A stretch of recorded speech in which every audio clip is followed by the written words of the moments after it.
Yeah, sometimes she goes into the forest and there's a pack of wild dogs that she fights. Unzipped stories, unbelievable events, real people, legendary tales. This is episode number 4. Let's Oh, start by sick. your names. Raefe. Raefe, nice to meet you. We'll get right into it. For the sake of our audience, where are you from? California, Los Angeles. Nice. Where are you currently? What do you mean? In Sri Lanka. All right. And lastly, where does your best life story take place? Ooh, probably in Tanzania. So I did an internship on an island called Mafia Island for about 2 months. The internship was a little bit of a scam, but because of that, I had some of the most raw and crazy experiences of my life. I lost a ton of weight there because food doesn't have that much protein, but it was an exposure to a different style of life that most places you'll never see. And people there were very nice, but at the same time, like, they take advantage of you. Did you find it dangerous over there overall? There wasn't a point where I felt unsafe, unless I was in Dar es Salaam, when they were like, "Yo, you're a white dude. You're in the wrong area? You do not want to go outside of your hostel at night alone." Is this the locals telling you this, Yeah. or? But I was only there for one night, and then I flew over to Mafia Island and was there for 2 months, and that's where, like, swam with whale sharks. We had 2 dogs in our camp that tried killing goats once, so I had to, like, save 5 different goats. That's probably the craziest story of my life. So just honestly, just a regular day in Tanzania. Not like for at people Mafia in Island. America. That is true. That is true. So all the huts are made out of palm fronds. You're on a bed that's made out of wood and just like string kind of the floor, and then a just simple mattress tossed on, and everything's very simple like that. Like, toilet is just a hole in the ground. Yes. Showers is buckets heated by the sun. So we were going to the village to get some materials for cooking that night.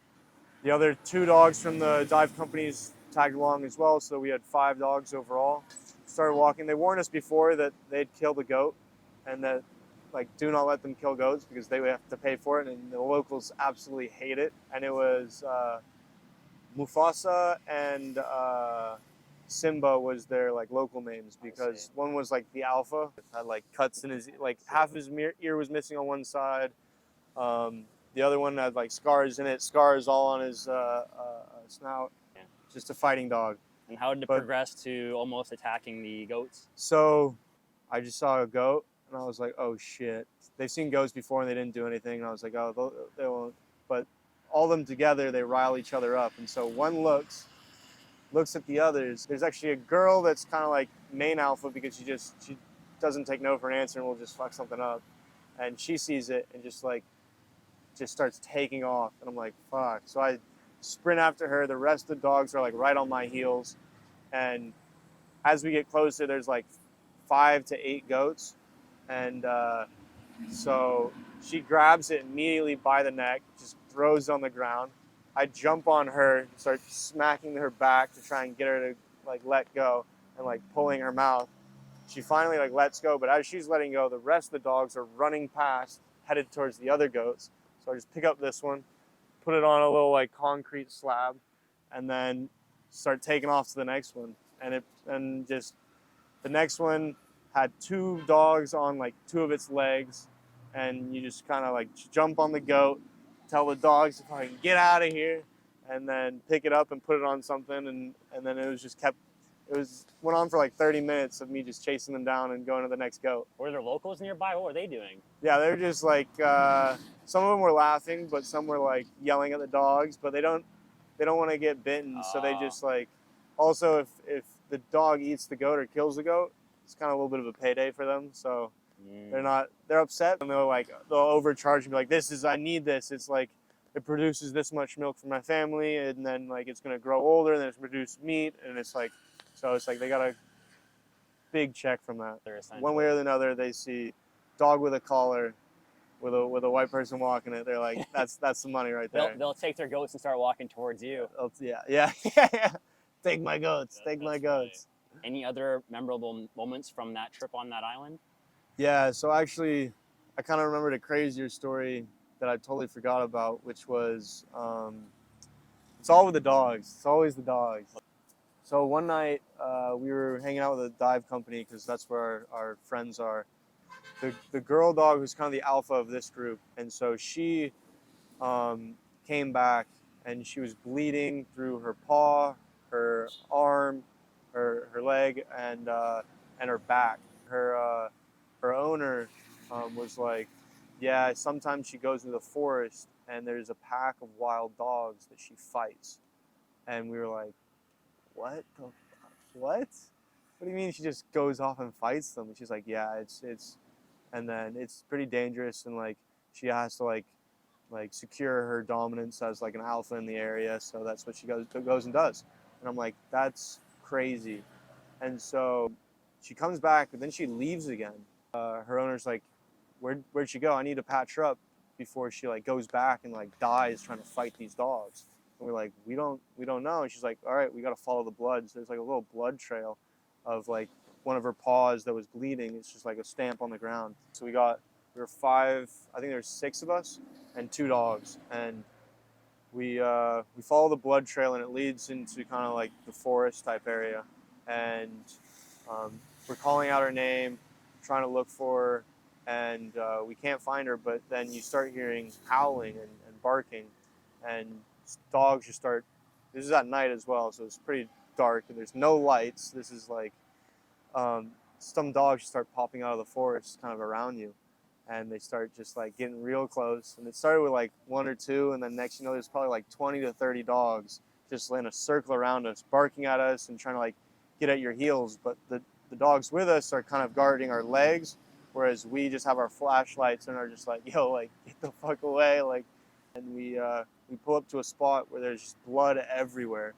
There's a dead dog. It's not her, and there's a dog that's like completely covered in blood that's not moving, but happens to still be alive. And so we come over. The dogs at this point, probably like 30, 40 dogs. They're just all still barking. And as we're getting close to her, they're just getting crazier.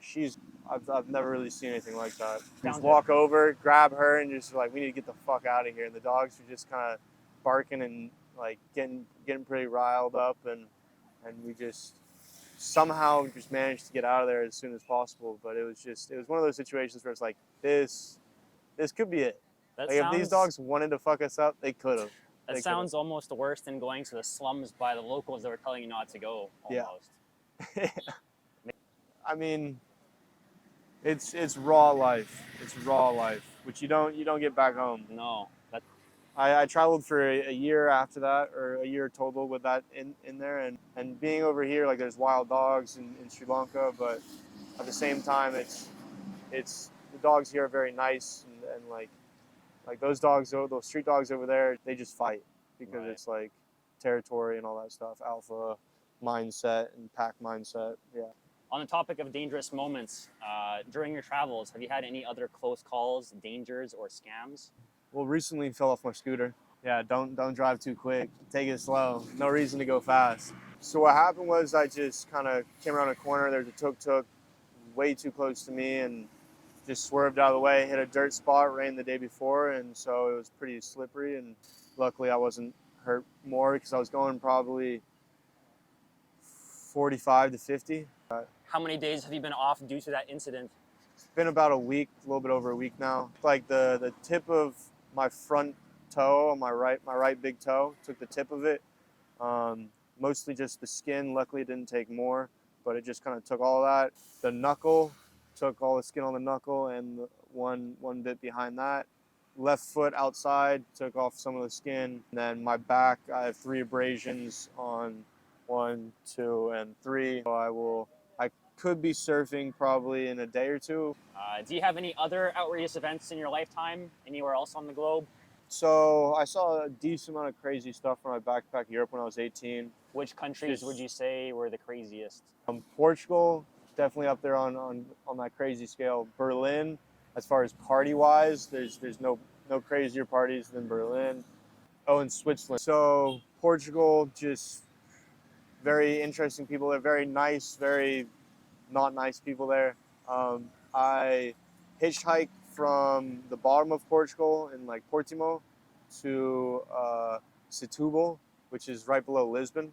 Got there too late, and so all the hostels were closed. I had a sleeping bag. I traded my hammock for a sleeping bag, and so I was like, how am I gonna get through tonight without like getting robbed?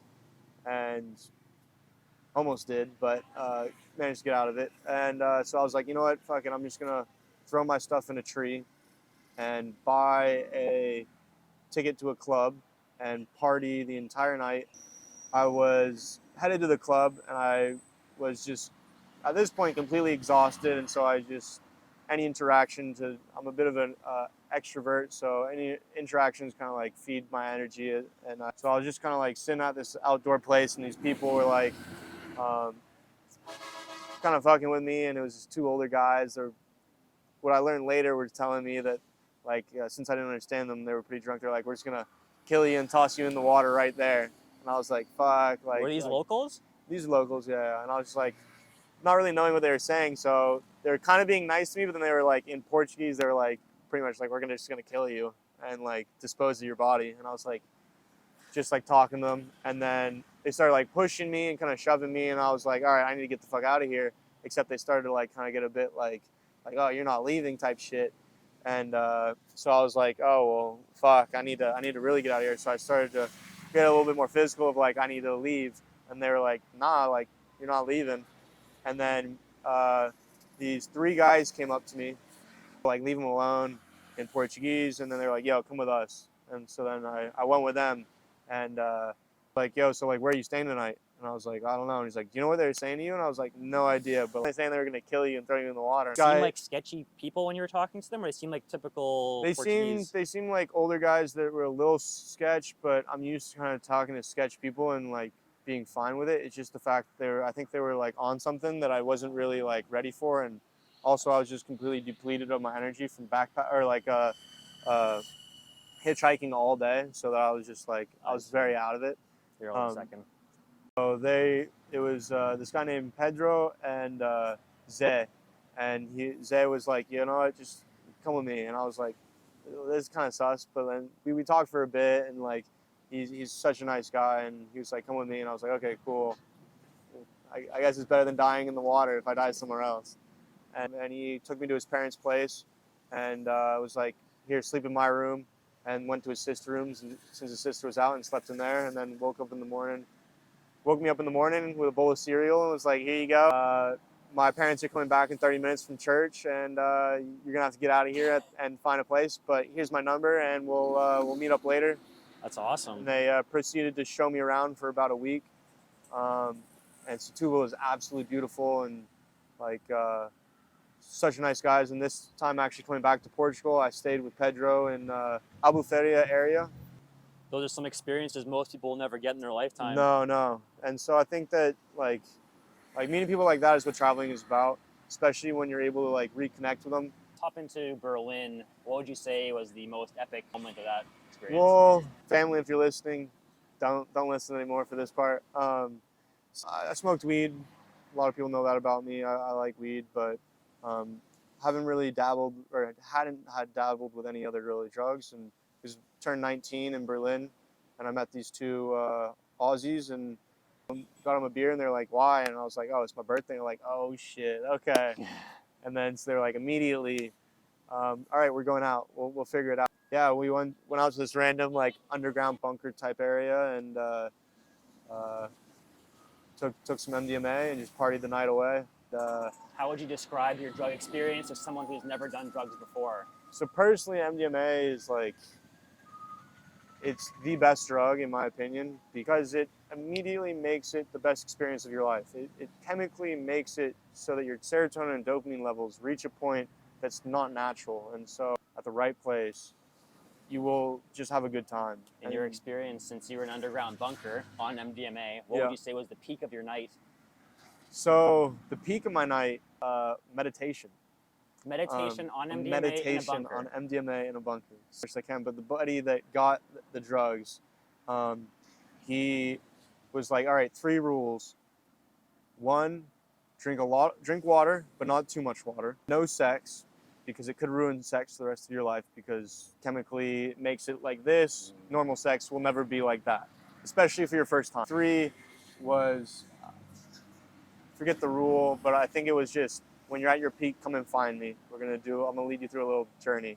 And so he really said, like, think about what you're grateful for and what you love in your life. And I was just thinking about family at home and like my friends, and it really made me appreciate my life and what all the moments it's taken to get me to where I am, and like everyone that's helped me on my path and like been good and nice to me, and even the people that have not been good and nice to me and that have taught me a lesson. It's all about that. And so I couldn't look at life in a dark light, and you start seeing some visuals in your mind because your mind's just overpowered with this drug. And yeah, it's a very unique answer. Most people have asked about drugs. They're always saying, oh, like you said, it's party, it's go, go, go. But in your case, it seems you had a incredible experience on the completely opposite scale. Completely opposite. It's really looking more within than looking for outside sensory kind of like things to enhance it. It's just letting the drug kind of take its path and letting you hone in with it in your mind. And so every time after, like, I go on a meditation, even if I'm like a crazy party, like I'll go to the corner, but you need the music, because the music is like, you feel the music. The music starts hitting your heart, and it's like you become one with the music, and it's like this whole experience. And so every time after, I always meditate when I'm on drugs at like a festival or anything like that. Although, the other rule was never take it within 3 months of each other, because you want to let your body reset, cycle it out of your system, and then that's the third rule, and let it cycle out of your system. So you're not going like this all the time. You're regular, then you spike, then you're regular, then you spike. And maybe this is why I've seen all these hippies doing meditation at festivals. I'm never really clued into it. Yeah. Maybe you're right. All those people are having that epic journey I didn't even realize about. And they're the ones that are looking more within than looking out on drugs. They're not on the dance floor having a rave. They're having the polar opposite experience. Well, they're having the rave, but in their mind. I see. The last question in regards to drugs. For someone who's never done drugs, would you recommend to them or no? So my mom, I think that she's done a decent amount of drugs in her life. Sorry to throw in her the bus. My dad has, in my eyes, never done a drug in his life. I absolutely love that, because it gives me the balance of understanding two different viewpoints. And because of that, I think that for some people, drugs is just not an option. It's not what life is about for them. Whereas others, experimenters and stuff like that, it's good to try, but it's easy to get lost in drugs, because drugs can be a substitute for happiness. I think drugs are okay in moderation, but it's really about like trusting the source, being with the right group of friends.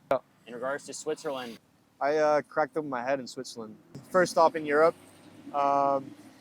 very cold. Streets were covered in ice, and my hostel was literally across the street from this bar. Great hostel called Barmer's in Interlaken. Great place. We were partying underneath. Some of the local guys thought I looked like Roger Federer when I was there, so they were like handing me free drinks like no other. There was like, drink, drink, drink. They're like, you look like Roger Federer. We love you. He's a national hero. Like, take more drinks. These big, bulky dudes. And I was just loving it. And they were such nice guys. Swiss people, have a great time with all of them. They're really nice people. I was with like 3 other people.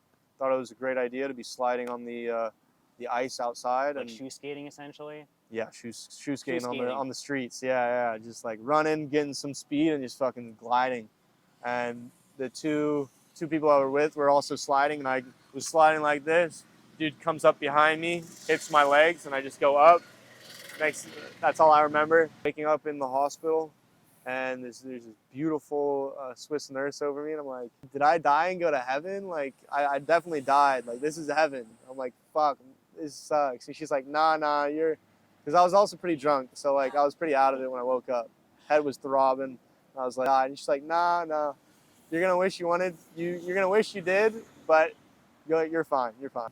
Got a scar still to this day. Yeah, it's all good. I mean, it's sick when I shave my head. There's a little like fucking lightning bolt type shit in the back of my head. Did you have travel insurance when this happened or no?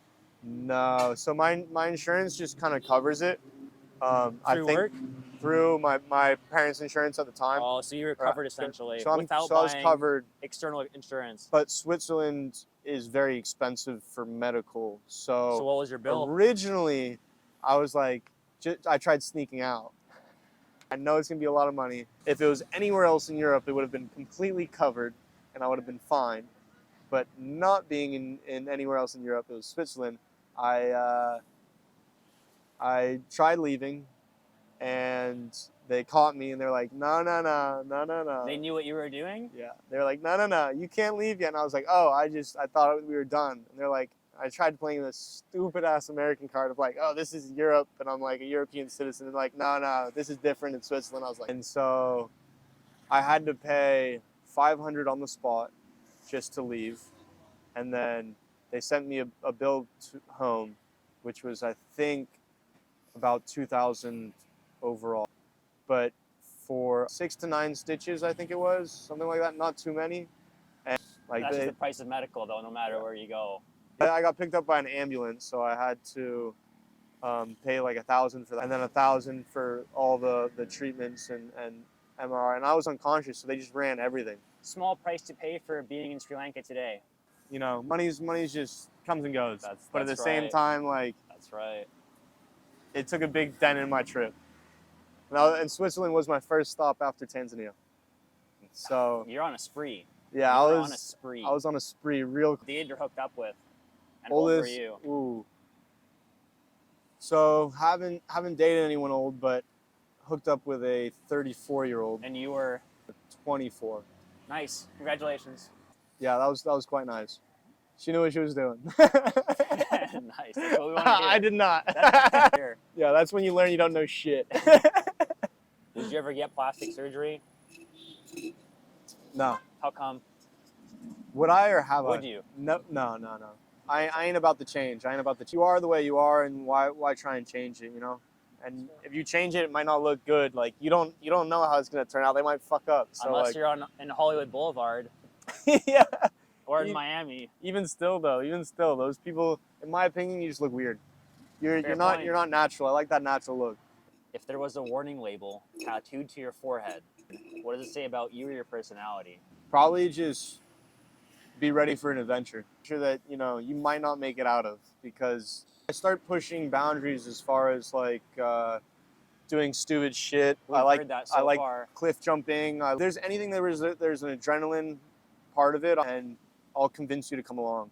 Have you ever stolen something? What, where, and why? A little knack for stealing shot glasses from bars, depending. Which one's your favorite shot glass in what country? Oh my God! So there's this one. It's actually from back home. It's just from this ramen place, which I was drinking ramen out of, and it's just like a little bowl. It's almost like the ones that you see them drinking like from in tea, like the really small or hot ramen in like movies, and it's just like one of those. And oh my God, that's my favorite. I love that. That's the one. Much. That's the one you look at when you come home. Yeah. And that's the one, huh? Yeah. Reason for that is actually my mom. My mom, I've seen her steal some things from restaurants. She was in the restaurant industry, and one time she's like, "Oh, I like this," and just was like, I was like, "Yo, what?" When you see the other side of your parents, Yeah. right? Have you ever witnessed something on the street or out in public that most people would not believe or rarely happens? Well, depending where you grow up, I've seen someone just shooting up some heroin. School trip when I was like in middle school, and we were just like, "Yo, what the fuck? What is he doing down there?" He's like, "Ah."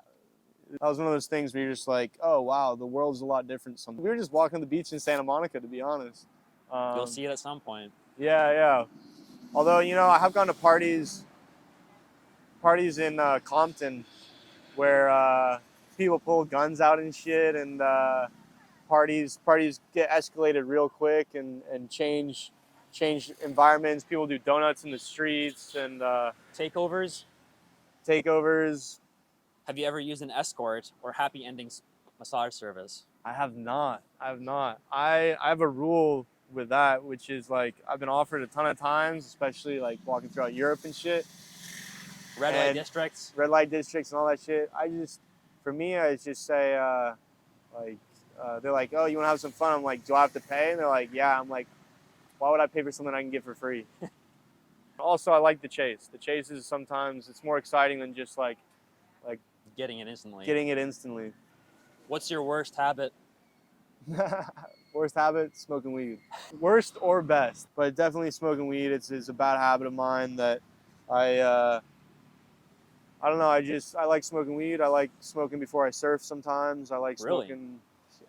How much are we talking here before you surf?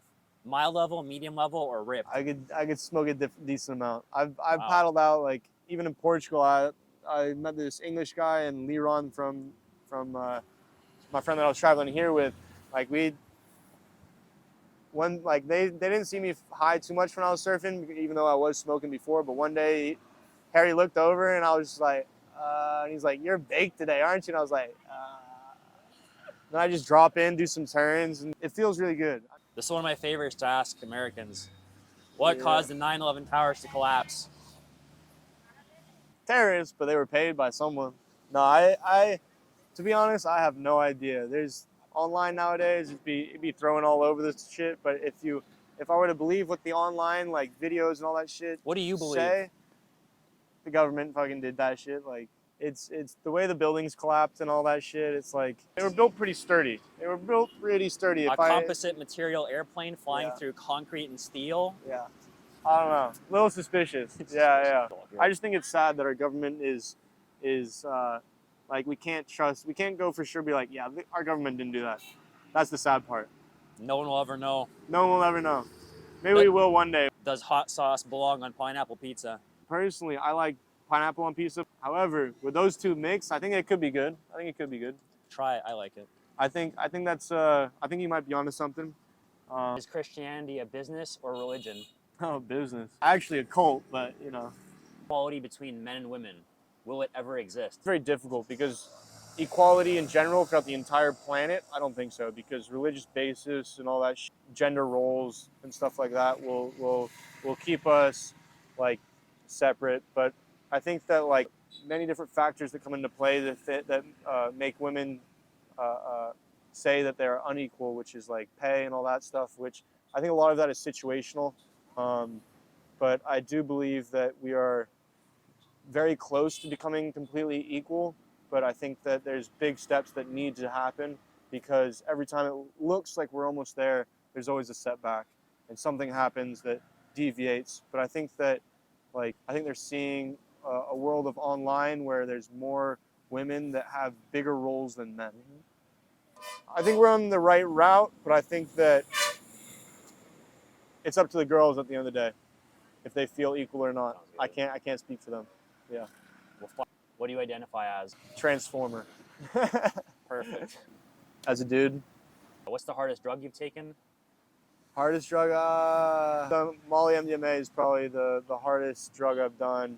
I've done my fair share of drugs, but cocaine, fuck that shit. That's the worst drug ever. I don't know why people take that, to be honest. Really? Yeah, it's like I hear the opposite. I feel people like it most. that's the part that I'm like so confused about.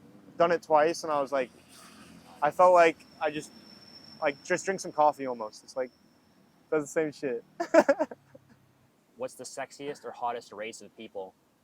Ooh, there isn't one for me. I like a variety, and so it's very like I just like beautiful girls. If you're beautiful, I'm down. It's like Asians. I do like Asians, Japanese specifically, but at the same time, like a beach vibe girl, blonde, blue eyes, fucking. At the same time, like black, Brazilians, goddamn. You got a wide range. I mean, when you eat, you don't eat one meal. It's nice to get some flavors. So we want to hear. Flavors. That's what we want to hear. You stick with only vanilla ice cream. Why? There's other flavors to the game. No wonder you left California. Yeah. Well, there's a good variety, but I found that people are pretty fake in LA. Yes. Especially on Rodeo Drive. Yeah. Do you think there's more false or true information online? False. What's your body count? How do you feel about it? So, it wasn't that much, but now it's probably in the 30s, something around there. 30s or 40s. How do you feel about it? I don't know anymore. Just chilling. I mean, yeah. Last two questions. Don't put too much thought into it. That's fair. Last two questions. Did you lie during any part of this interview? Nah. 100% true. 100% true. That's what we want to hear. If you could change one thing about the world today, what would it be? One thing? make everyone love each other, and the hate, just the little hates, you know, the self hates to the hating your neighbor, just the little ones, because it all adds up. I don't know. I was talking with my friends the other day about like war and the war that's going on, and they all were like talking. I was like, yeah, like we don't need war anymore. They're like, yeah, but that's kind of like a skeptical view, and yeah, it is like, but I'm a bit of a dreamer, and so like if we could end the wars and the hate and the killing, like that's life would be so much better. I mean, Sri Lanka is pretty amazing because of how nice everyone is. Like, don't get me wrong, I saw someone the other night where like the friend group thought they got drugged and shit like that. Like stuff that happens like that, but the basis of like an accident happens here and everyone runs over and like it's very helpful. People like come and meet my family and eat dinner with me. It's like that's how life should be. That's how it, you just want to like be giving and that's the one thing I'd change. I wish that everyone was more giving and more outgoing for each other. We're all the same. We just want to enjoy our lives, you know? That's right. Thank you for the interview. Oh, thank you, man. I appreciate it.